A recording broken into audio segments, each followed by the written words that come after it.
မင်္ဂလာပါရှင်ပရိသတ်များအားလုံးကိုကျမတို့ရဲ့ God Story Channel လေးကနေပြန်လည်ကြိုဆိုလိုက်ပါတယ်ဒီ channel ကနေပြီးတော့ရသမျိုးစုံဇာတ်လမ်းလေးတွေကိုနေ့စဉ်တင်ဆက်ပေးနေတာပဲဖြစ်ပါတယ်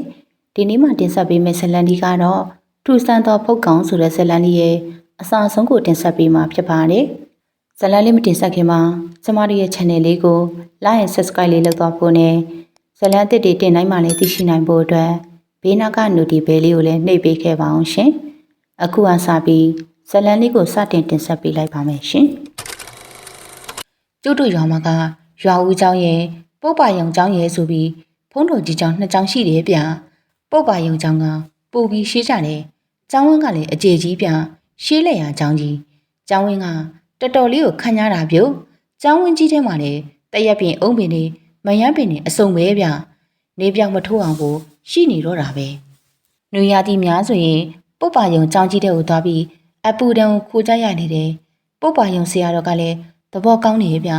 သူ့ကျောင်းဝင်ကြီးထဲမှာငပြောတော်ကြီးကလည်းရှိနေတော့ငပြောသည်ဆိုတာကတော့သူ့ကျောင်းမှာပြတ်တယ်လို့ကိုမရှိဘူးဆရာတော်ဘွဲကဥကုနာတယ်ဗျာသူ့ကျောင်းမှာကတော့ဥပစင်9ပါးလောက်နဲ့ကိုရင်10ပါးလောက်ရှိတယ်စာဝါလဲချနေလေပုပ်ပါယုံကျောင်းဝင်ကြီးရဲ့တောင်ဘက်ဆုံးမှာတော့တရက်ပင်အုပ်ကြီးရှိတယ်ဗျာ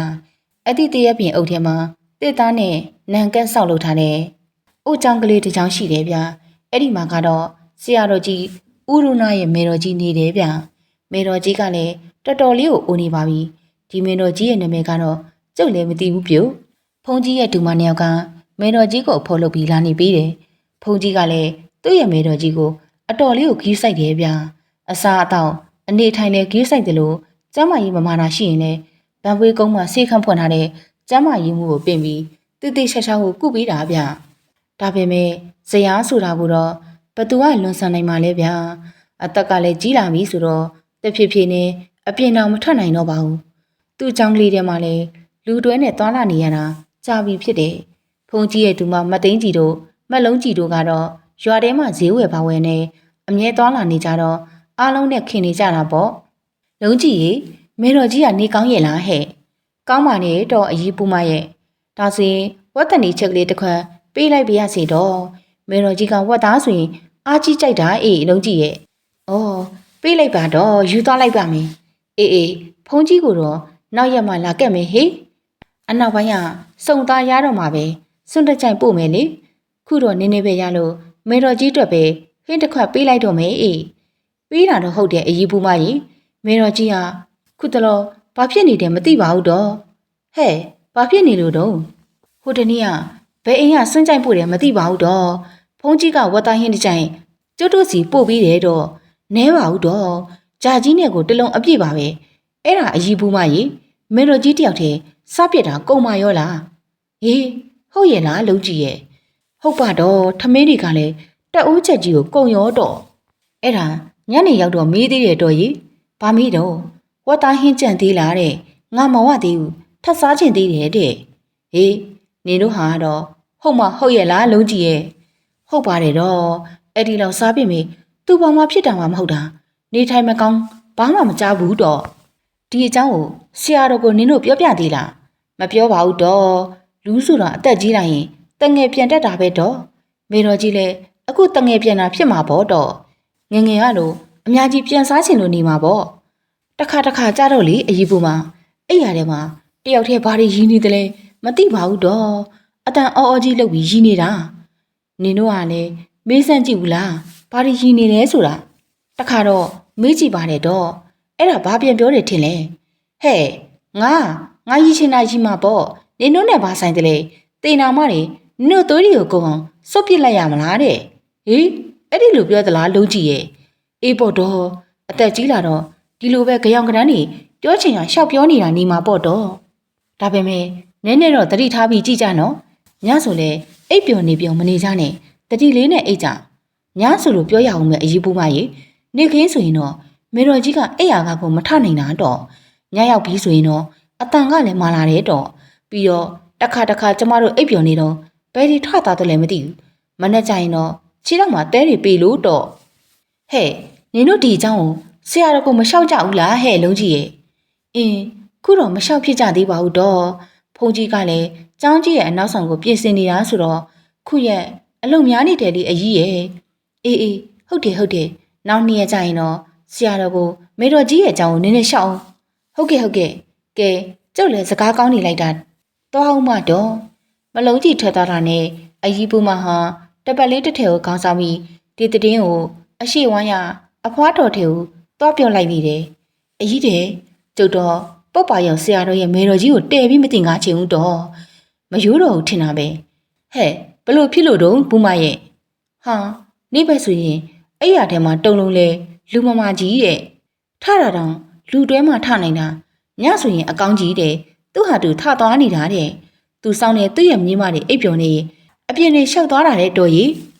ခြေတော့မှလဲတဲတွေပြီလို့တဲ့မနက်လေးမှဟိုဟာမနှစ်ယောက်ကတိတာတဲ့အကြီးရဲ့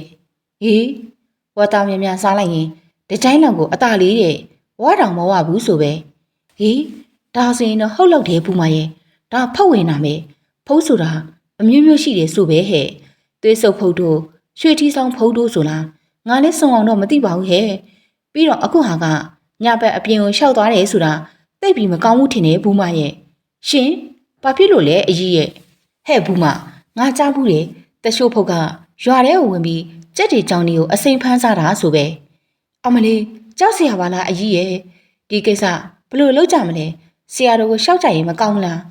တို့ကရှောက်လို့တော့ဘယ်ကောင်းပါမလဲဘူးမရဲ့ဆရာတော်ရဲ့တူမတွေလုံးကြီးတို့တိန်းကြီးတို့ကိုပဲရှောက်ခိုင်းရမှာပေါ့အင်းဒါလည်းဟုတ်တာပဲညီအတာနေပါကျုပ်လုံးကြီးတို့ကိုအတာတူတူကတ်မိပြီးပြောတင်တာကျုပ်ပြောလိုက်ပါမယ်မပြောခင်တေချာအောင်တော့ကျုပ်မေးလိုက်ပါအောင်မယ်အင်းကောင်းတယ်အကြီးကောင်းတယ်မြင်မြန်သာလုပ်ပြီးတော့အေးပါညီပြောကြတဲ့ကကျုပ်ကစဉ်းစားနေတာပါအေးဒီတရက်နှစ်ရက်ဆိုရင်သိမှာပါအဖွားကြီးတွေရဲ့ပါစက်များတိတ်ပြီးကြောက်စရာကောင်းတာဗျာဒီတရင်ဟာရွာထဲမှာကြိတ်ပြီးပြက်နေပြီဖုန်းကြီးရဲ့မေတော့ဖုတ်ဝင်နေတယ်ပေါ့ဗျာပြက်မယ်ဆိုရင်လည်းပြက်ချင်စရာပဲဗျာအဖွားကြီးတွေတွတ်လုံနေတဲ့ရက်မှာပဲတမနဲ့ကျုပ်စီကိုအရှိပိုင်းကတိုးလာဆိုတဲ့ကောင်ဟာအစောကြီးပေါက်ချလာတယ်လာပုံကလည်းပြက်နဲ့ပြုတ်ဟာကောင်ကြီးတိုးလာလေကွာဘာစားပြီးပြီလေငါဒီမှာအမဲသားဟင်းကြံနဲ့ထမင်းကြံလေးစားနေတာတခါတည်းဝင်စားလိုက်ပါလားဟာကိုကြီးတာတေစားပြကျုပ်ကအစောကြီးတကစားပြီးပြီဟာမင်းကခုမှမိုးလင်းယုံရှိသေးတယ်မင်းကဘလို့စောထပြီးစားတာတော့ကျုပ်ကညကလေးကခုထိအိတ်ကိုမအိတ်သေးတာဆိုတော့ဖုန်ကြီးချောင်း3ခေါက်တဲ့အချိန်မှာပဲပိုက်စာလို့စားနာတာဗျာကျုပ်တို့လည်းအမဲသားပဲလေကဲဒါဆိုရင်လည်းမင်းလာတဲ့ကိစ္စကိုပြောကွာငါစားရင်နားထောင်ရတာပေါ့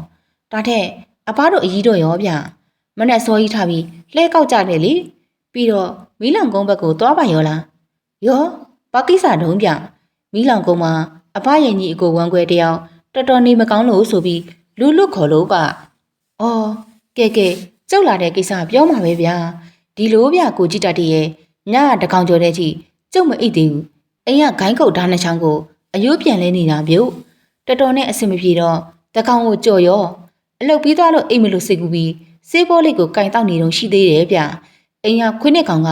တဲ့အီနဲ့အော်ပါရောဗျဒီခွေးတွေအော်တဲ့တန်းကထူးဆန်းတဲ့ကိုကြည့်တတ်ရဲ့တခုခုကိုကြောက်နေတဲ့ပုံပဲဗျဒါနဲ့ကြုံလေအသားလေးထရံပေါက်ကနေအပြင်ကိုချောင်းကြည့်လိုက်တယ်အမလေးဗျမိမကြီးတယောက်ဗျ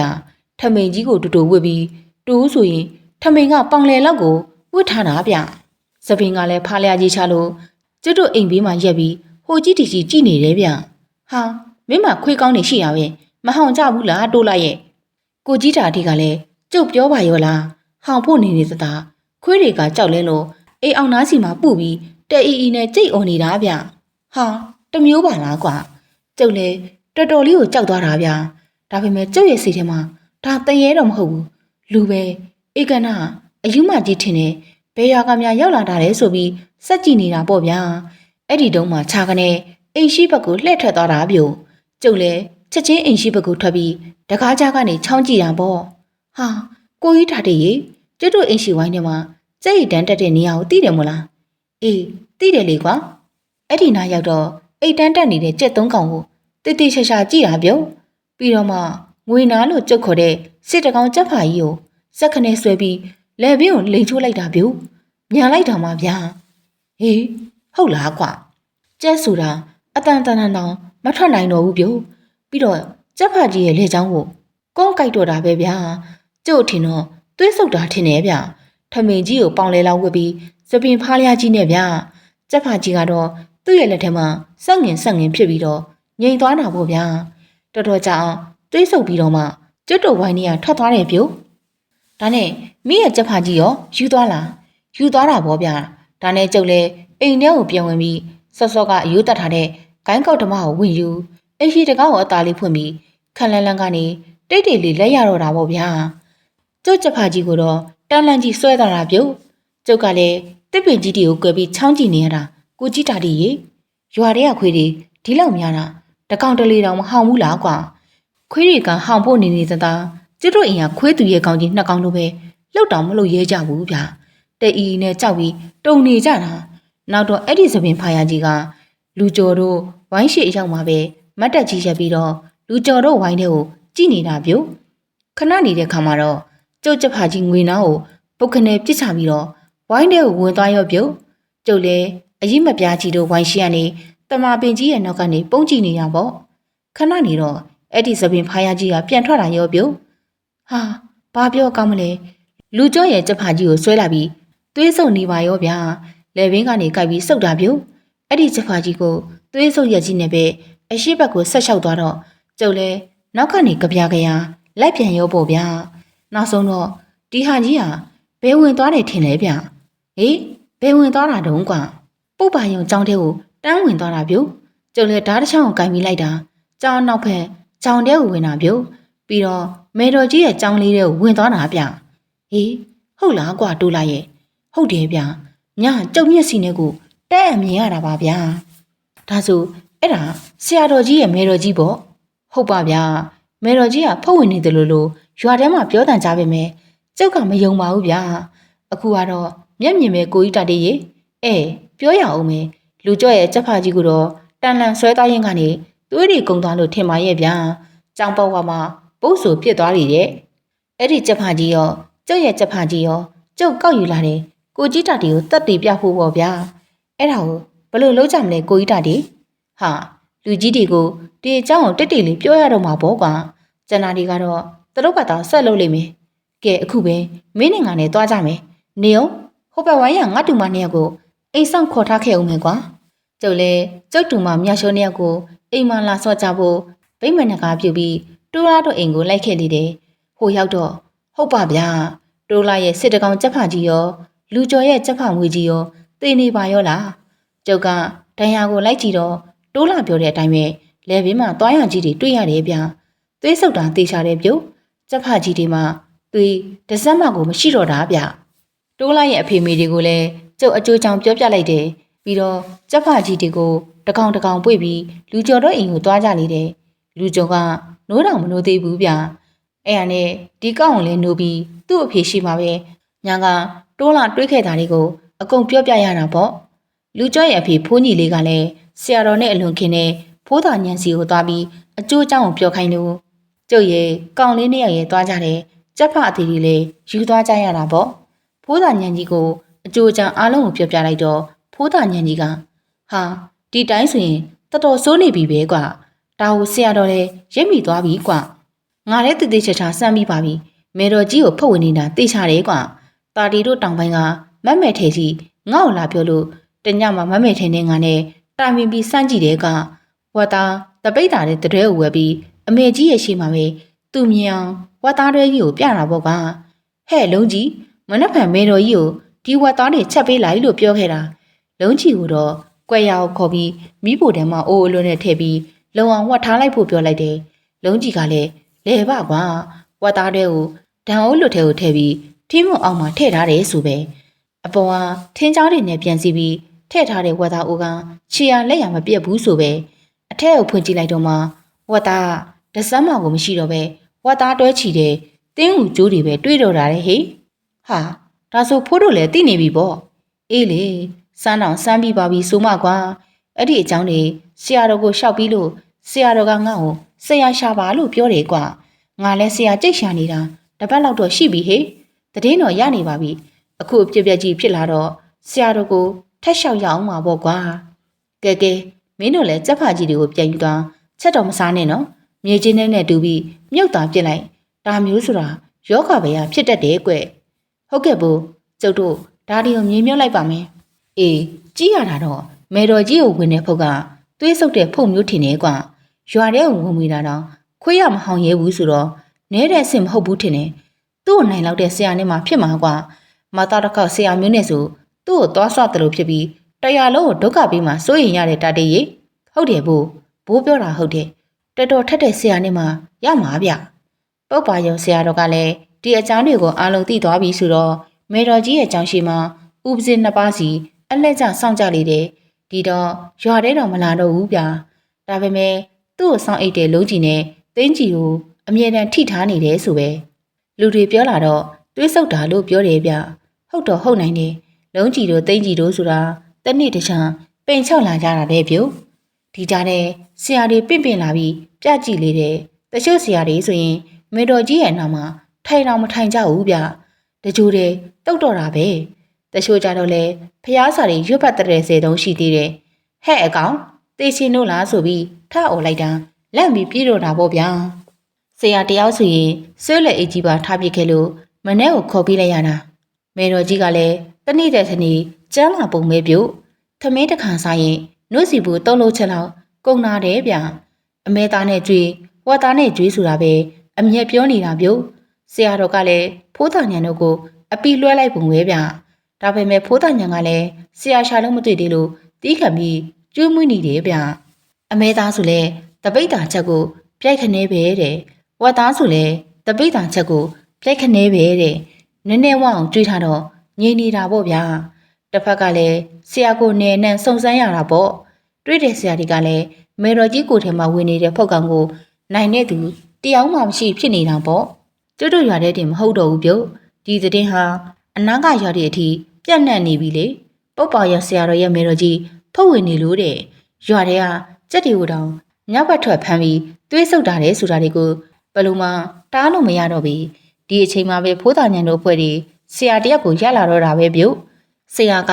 အသက်50လောက်ရှိပဲထင်တယ်နာမည်ကဦးကျော်တဲ့ဆရာကျော်လို့ခေါ်ကြတယ်အသားညညပိန်ပိန်ပပပြန်မျက်လုံးတွေကလည်းအယောင်တောက်နေတာပဲပုံစံကတော့ခက်အေးအရင်ရောက်လာတဲ့ဆရာတွေလောက်ဟိတ်ဟန်မရှိလားဒီဆရာနိုင်ပါမလားကိုကြီးတာတွေရဲ့တိုလာက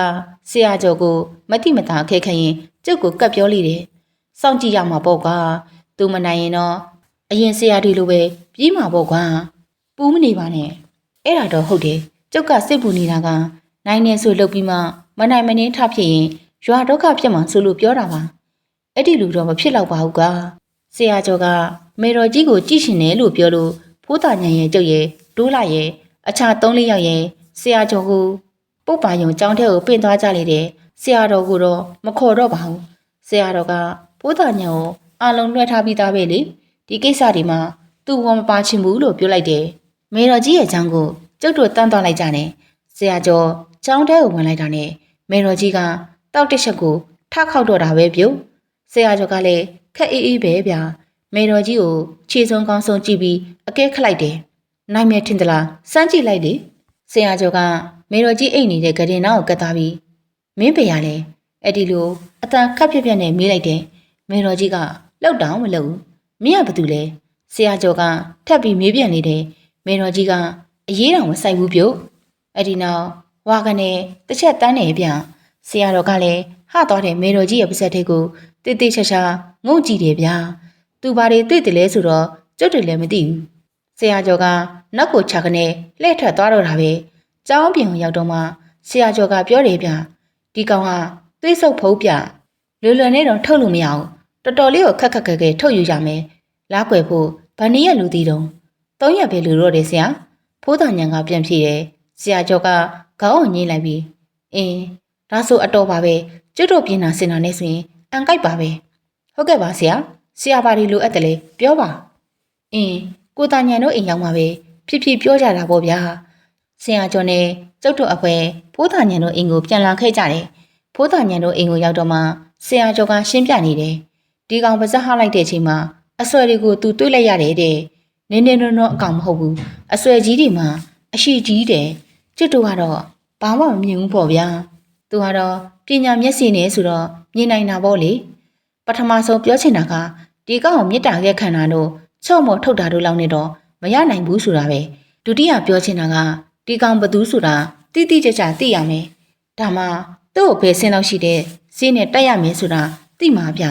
နောက်တစ်ခုကတော့တိုက်ရမယ်စီးကိုသိရတော့မှကျုပ်တိုက်လို့တောက်တဲ့သူကိုခေါ်တိုက်ခိုင်းရမှာဗျအလိုတတို့မှမောမကြည့်ရဲလောက်အောင်ကြောက်တဲ့သူရှိသေးလားဗျဆရာကျော်ရဲ့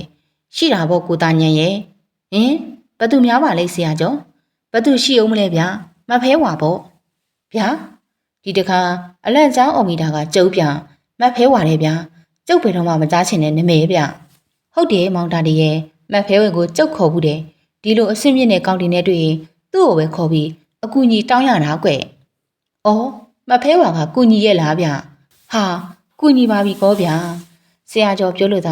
ာခေါင်းချင်းလိုက်ရတယ်ကျုပ်ကတော့ကြောထဲမှာစိတ်သွားတာပဲပြုတ်တခါတော့ကြုံရချေအောင်မေလို့စိတ်ထဲမှာတွေးနေမိတာပေါ့ဗျာဒီလိုနဲ့ဆရာကျော်ကလည်းအတိတ်တန်ဝင်လေတယ်လိုအပ်တဲ့စေဝါတွေကိုစီးရင်တယ်ပြီးတော့ကျွတ်တို့ကိုဘာပြောတယ်ထင်တယ်မင်းတို့လူငယ်ပိုင်းကလက်ွယ်နေညမှာလူ20လောက်စုထားကြတဲ့မကြောက်တတ်တဲ့ကောင်တွေဖြစ်မှာနော်တော်ကြထွက်ပြေးနေလို့အန်ရဖြစ်နေအောင်ငယ်ပြီးရင်လက်သမားကိုလည်းခေါ်ထားဒီကောင်ကြီးထက်သွားတာနဲ့မေတော်ကြီးကချက်ချင်းပုတ်မှာနော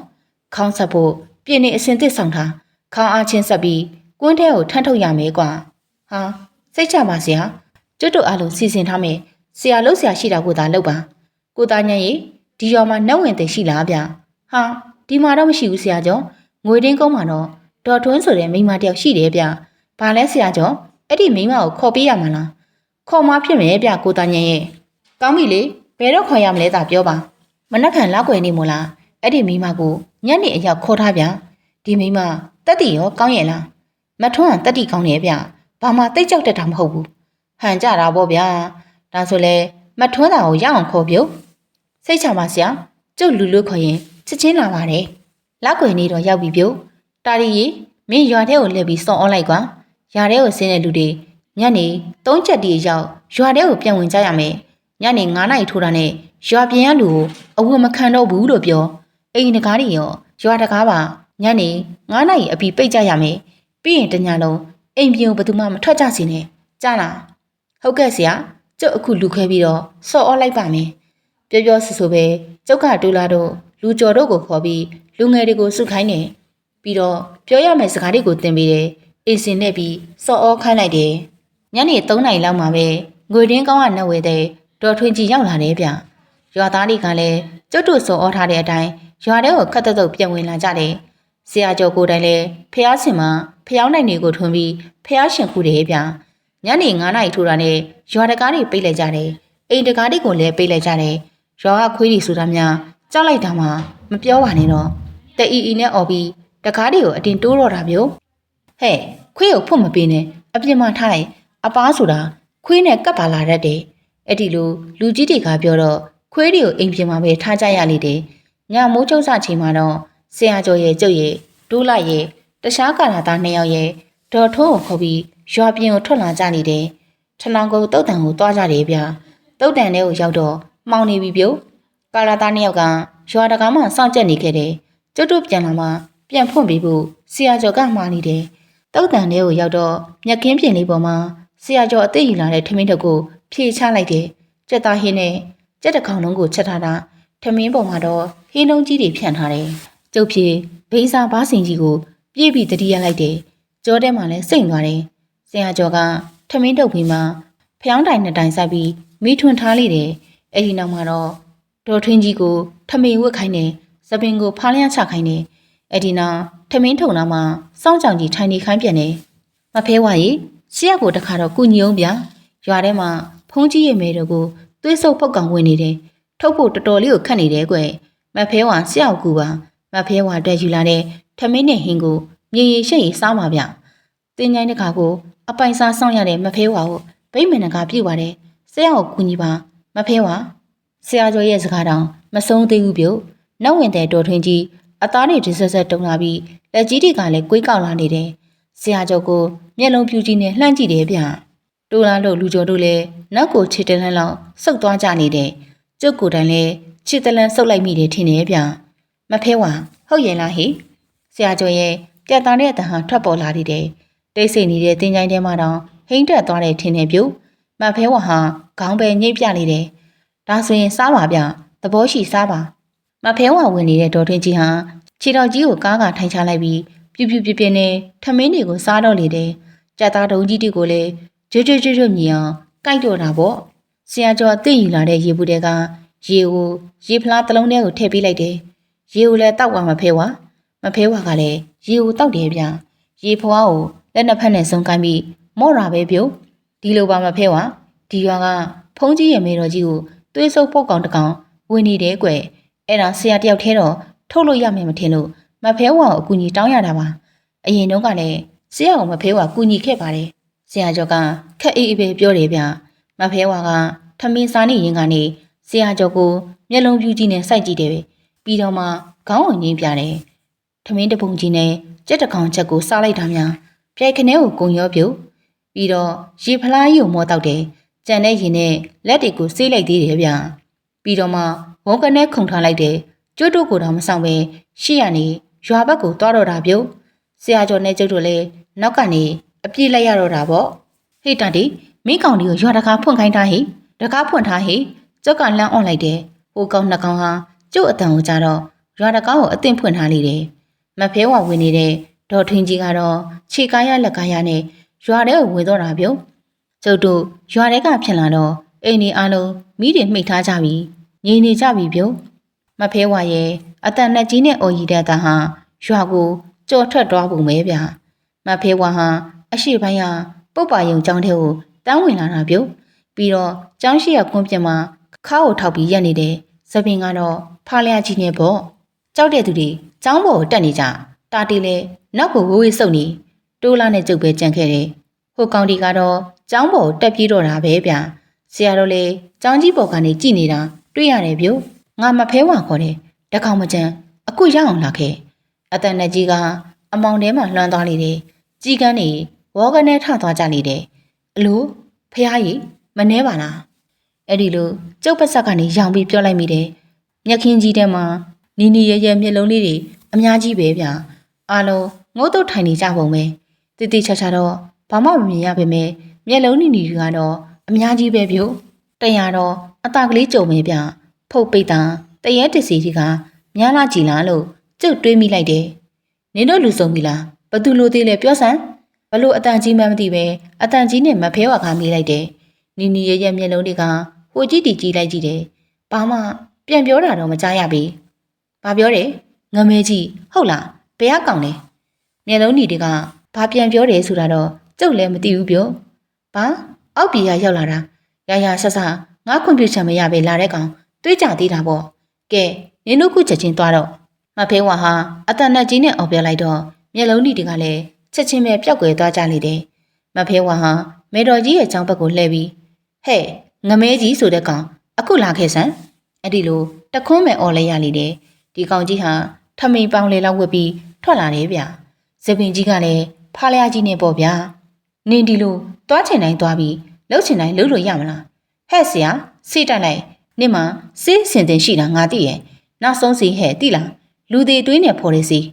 မဖဲဝါကပြောတော့ဆရာကျော်ကလည်းပြပြတလဲရေတစ်ခတ်ကိုခတ်ပြီးဆေးလက်အိတ်ထဲကဆေးပလင်းကိုထုတ်လိုက်တယ်ကျုပ်ကဓမီထိုးပြရလေတယ်ဆရာကျော်ကနီနီဆေးမုံနေနေကိုရေထဲကိုထည့်လိုက်ပြီးမှွေလိုက်တယ်အဲ့ဒီနောက်ငမဲကြီးကိုကဲငမဲအခုချက်ချင်းဆေးကိုတောက်လိုက်အဲ့ဒီလိုအမိန်ပေးလေတယ်ငမဲကြီးကဆရာကျော်ကိုမျက်လုံးကြီးနဲ့လှမ်းကြည့်တယ်ဟဲ့အကောင်အခုတောက်လိုက်စမ်းအဲ့ဒီလိုမဖဲဝါကအတန်နဲ့ကြီးနဲ့អော်လိုက်တာကြောင်ဝင်ကြီးတစ်ခုလုံးဟိမ့်သွားတာပဲပြုတ်ငမဲကြီးလဲကြောက်ကြောက်ရွံ့ရွံ့နဲ့ပဲဆရာကျော်ရဲ့လက်ထဲကရေကွက်ကိုယူတယ်ချက်ချင်းတော့မတောက်ဘူးဗျာချီတုံချတုံလှုပ်နေတယ်ဟဲ့မတောက်ဘူးလားအဲ့ဒီလိုမဖဲဝါကအော်ရင်လက်ကွေးကွေးကြီးကိုမြောက်မယ်လှုပ်လိုက်တော့မှငမဲကြီးကဆေးကွက်ကိုမောတောက်လိုက်တယ်ပြုတ်ပြီးတော့စက်ငင်ဖြစ်နေတာပြုတ်သေပြီမို့လားဟဲ့သေပြီမို့လားဟေးအတန်နဲ့ကြီးနဲ့အော်ရင်နေတယ်ဗျာကျုပ်ဖြေကြက်သိန်းတော်တပြပြန်ထတော့တာပြုတ်တအားအော်ရီပြီးမဖဲဝါထွက်သွားတဲ့ထင်တယ်ဒေါ်ထွင်းကြီးလည်းမျက်ခင်းပေါ်မှာလဲကျသွားနေတယ်ဆရာကျော်ကဒေါ်ထွန်းကိုပြေးပွေပြီးရေမန်းနဲ့တောင်းကားထားတွေကိုရွတ်တယ်ဗျခဏနေတော့ဒေါ်ထွန်းတတိပြန်ရလာလေတယ်သူဘာမှကိုတိပုံမပေါ်ဘူးဗျဆ ဆရာတော်နဲ့ရွာသားတွေကလည်းကျောင်းပေါ်ကဆင်းလာကြလေတယ်ဘိုးတညာမေတော်ကြီးကိုစမ်းကြည့်တယ်မရှိတော့ဘူးပေါ့ကဲမေတော်ကြီးကိုမှပြီးကျောင်းလေးတွေကိုပြန်သေးကြဟိအလောင်းပြင်မဲ့သူကပြင်ခေါင်းဆက်တဲ့သူဆက်တော့ကဲဝင်းကြည့်သူလူစုကတော့အောက်လင်းတက်မီးတွေထွန်းကဘိုးတညာကကြိုတင်စီစဉ်ထားတဲ့အတိုင်းလှုပ်ကြဖို့ပြောလိုက်တော့မှကျောင်းဝင်းထဲမှာမီးတွေလင်းထိန်သွားလေတော့တယ်ခေါင်းရိုက်သူကရိုက်အလောင်းပြင်တဲ့သူကပြင်ပေါ့လေကိုကြည့်တတ်တဲ့ရေခေါင်းရိုက်တဲ့သူတွေကိုမြန်သာရက်ခိုင်းပြုတ်ဒီမှာတော့ချက်ချင်းကိုပို့ဆောင်နေလာပြီဗျတူလာကကျုပ်ကိုအော်ပြောလိုက်တယ်ဟုတ်ပါဗျာဖုတ်ထွက်သွားတာနဲ့ချက်ချင်းကိုပုတ်လာတော့တာပြုတ်ကျုပ်လည်းခေါင်းဆက်တဲ့သူတွေကိုအကြမ်းဖက်မြန်ရက်ခိုင်းပြီးမေတော်ကြီးရဲ့အလောင်းကိုခေါင်းထဲကိုမြန်သွင်းပြီးကွင်းထဲထမ်းထုတ်ကြရတာပေါ့ဗျာကွင်းထဲကိုရောက်တော့ပုတ်လိုက်တာမပြောပါနဲ့တော့ဗျာကျုပ်တို့လည်းအတုပါကိုကွင်းထဲမှာပြင်ပြီးထားခဲ့ကြရတယ်မနဲ့မိုးလင်းတော့မှရွာသားတွေလည်းဟင်းကနေတက်ပြင်းချလိုက်ကြလေတော့တယ်တရွာလုံးမအိတ်ကြရဘူးလေကြောက်နေကြတာပေါ့ဗျာခွေးဟာအစာကြောက်ကြတာမဟုတ်လားနောက်နေ့ဆိုရင်စောပဲမေတော်ကြီးကိုတကြိုလိုက်ကြနေတော့တယ်ချစ်တဲ့သမားရှင်ဒီနေ့မှတက်ဆက်ပေးခဲ့တဲ့ထူဆန်းသောဖုတ်ကောင်ဆိုတဲ့ဇာတ်လမ်းလေးကတော့ဒီနေရာမှာပဲပြီးဆုံးသွားပါပြီနောက်ရက်များမှာလည်းဒီလိုဇာတ်လမ်းကောင်းလေးတွေကိုနေ့စဉ်တက်ဆက်ပေးမှဖြစ်တဲ့အတွက်ကျမတို့ရဲ့ channel လေးကိုစောင့်မျှော်လို့နားဆင်အားပေးခဲ့ပါအောင်ရှင်ဒီနေ့မှနားဆင်အားပေးခဲ့ကြတဲ့ချစ်ပရိသတ်များအားလုံးကိုအထူးပင်ကျေးဇူးတင်ရှိပါတယ်ရှင်